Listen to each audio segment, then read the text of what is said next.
Ainda não é o fim da luta, mas significa uma vitória na principal batalha, a existência da Ucrânia.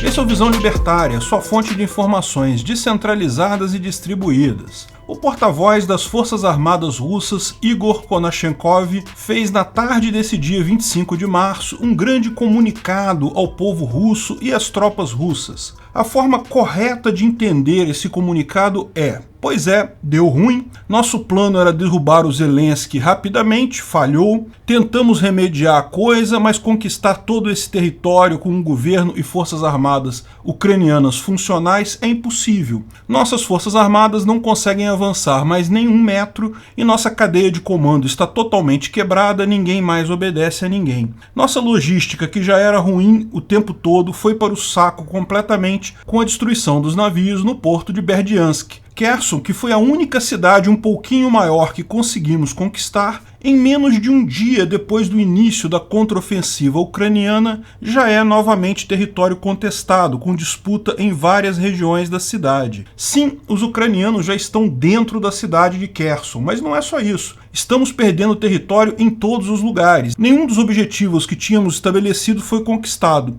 E a coisa só vai piorar daqui para frente porque a Rússia está quebrada economicamente. Entre 10 mil e 15 mil soldados russos morreram inutilmente nessa guerra absurda e a gente não tem como politicamente chamar mais soldados porque o apoio real a essa guerra é nulo na Rússia. Também não temos mais mísseis e equipamentos para continuar a guerra. Nossa expectativa, então, é que vamos botar nossa viola no saco e tentar pelo menos manter as áreas que já estavam sob nosso domínio antes, Donbás e a Crimeia, e rezar muito para conseguir manter isso, porque a essa altura do campeonato, se a gente conseguir manter Donbás e a Crimeia na mão da Rússia, já vai ser lucro. Vamos ver se juntando os pedaços do que sobrou das forças armadas russas na região leste, pelo menos não perdemos tudo. Lógico, apesar dessa ser a exata mensagem que eles passaram, eles não usaram exatamente esses termos. O comunicado, como esperado, foi cheio de informações sobre as muitas vitórias militares russas, como eles destruíram toda a capacidade militar ucraniana, desnazificaram o país e fizeram várias outras besteiras. Fizeram questão de dizer várias vezes que buscaram evitar alvos civis.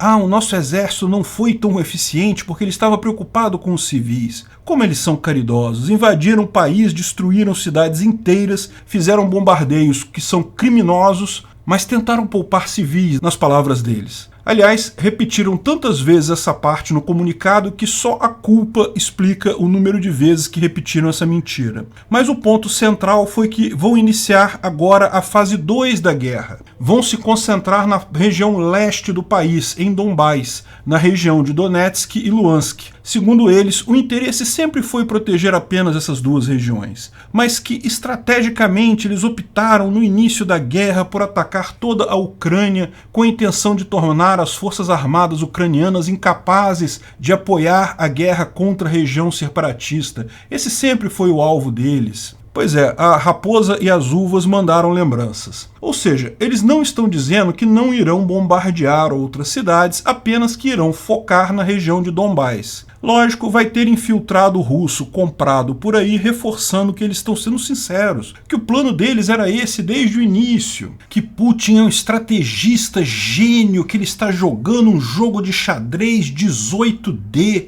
que o plano deles era este o tempo todo desde o início. De fato, eles atacaram o resto da Ucrânia toda, não com o objetivo de conquistar a Ucrânia, derrubar o governo, mas apenas para enfraquecer as forças armadas deles, para a disputa real que eles queriam mesmo, que era Donbás. Mas isso é obviamente falso. Putin é um burocrata parasita, idiota e retardado, como são todos os parasitas burocratas estatais. Primeiro, porque houve declarações do próprio Putin dizendo que, dada a resistência, a Ucrânia seria anexada, mas principalmente devido à questão econômica. Eles sabiam que uma nova guerra contra a Ucrânia, seja o país inteiro, seja apenas a região de Donbás, levaria a enormes sanções econômicas que seriam extremamente prejudiciais para a Rússia e para o seu parceiro econômico, a China. E ao contrário de infiltrados russos comprados que tem por aí, ou buchas de canhão que adoram guerra, mas não sabem como funciona uma máfia estatal, tudo se resume à economia.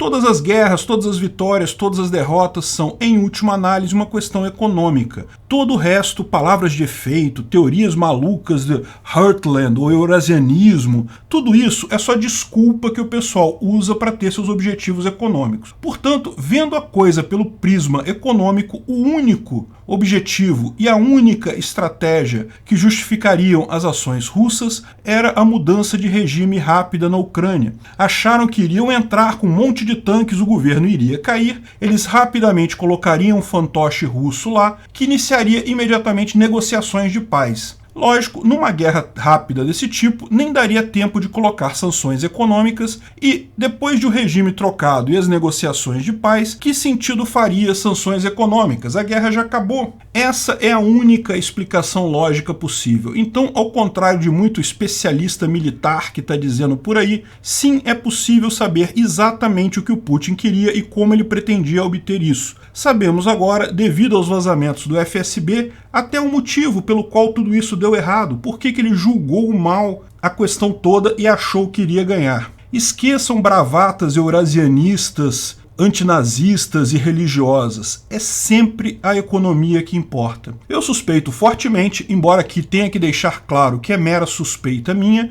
que haviam outros agentes no Ocidente, particularmente partidos mais à esquerda, nominalmente Joe Biden, que entraram nessa em conluio com os russos. Esperavam que o final fosse esse mesmo, que Zelensky renunciasse e um regime pró-Rússia assumisse na Ucrânia, até para acabar de vez com qualquer investigação sobre o filho do Biden e seus negócios na Ucrânia. A questão é que a coisa desandou quando as forças armadas ucranianas não quiseram entrar nessa brincadeira. Elas não se desmancharam, quando Zelensky não saiu do Kiev, quando o povo ucraniano decidiu lutar. Nesse momento, todo mundo viu que haviam entrado em um buraco enorme. Todo o resto da esquerda globalista mundial pulou fora. Não é à toa que o Putin ficou acusando o Biden de traição. Biden estava juntinho nessa história no início, só que quando viu que deu errado, ele pulou fora do barco. O Putin não tinha como pular tão fácil. Muita gente pode falar assim também: cuidado, eles podem estar falando isso, mas na verdade vão fazer outra coisa,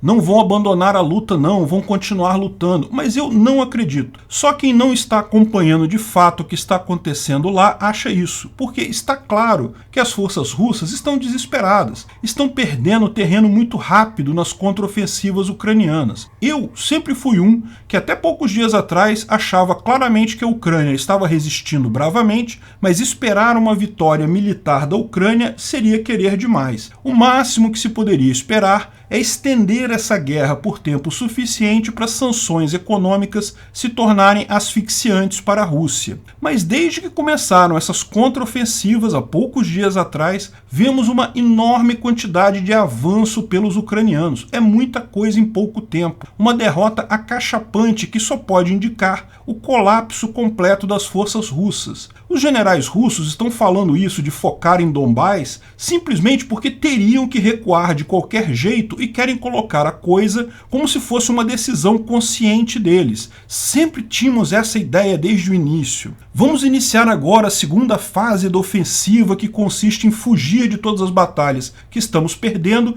e nos concentrar em manter o poder das áreas que a gente já dominava antes da guerra mesmo. Mas, se a minha visão estiver correta, essa retirada será tão desastrosa que será impossível manter a farsa de uma mudança de objetivos. Vai ficar cada vez mais claro nos próximos dias que estão levando mesmo um chute na bunda nessa guerra. O segundo maior poderio militar do mundo está sendo chutado na bunda pelo 33º, de forma humilhante. Os motivos para essa derrota já detalhamos em vários vídeos aqui. Corrupção nas forças militares russas, incompetência e corrupção nos serviços secretos russos, no FSB, Putin se cercando de um monte de homens sim que apenas concordavam com ele em tudo, mas o principal, uma guerra sem sentido contra um povo irmão dos russos, sem absolutamente nenhuma provocação externa. Não me venham com papo de OTAN, Estados Unidos ou o que quer que seja. Ninguém tinha colocado nenhuma uma arma na Ucrânia. Chega a ser engraçado algumas pessoas falando: